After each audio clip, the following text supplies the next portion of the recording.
Attention veterans with hearing loss or tinnitus. Now is the time to join the pending 3M earplug litigation. The lawsuits involve veterans from all military branches.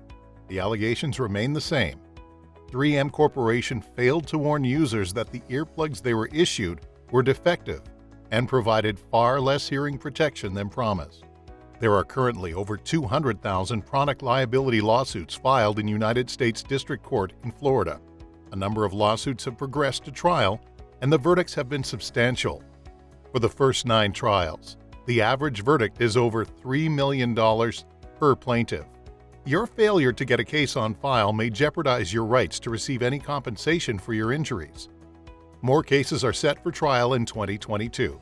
Joining the pending lawsuits may enable you to recover compensation for your pain, disability, and loss of earning capacity. For veterans currently receiving disability for hearing loss, joining this litigation will not impact your disability benefits. Each 3M earplug lawsuit is handled on a contingency fee basis, meaning you never need to pay anyone out of pocket.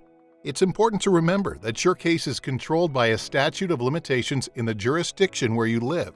If you don't file a lawsuit within the time, your case will be forever barred. Call Rosenfeld Injury Lawyers today and begin the process of getting justice for your military hearing loss and tinnitus claim.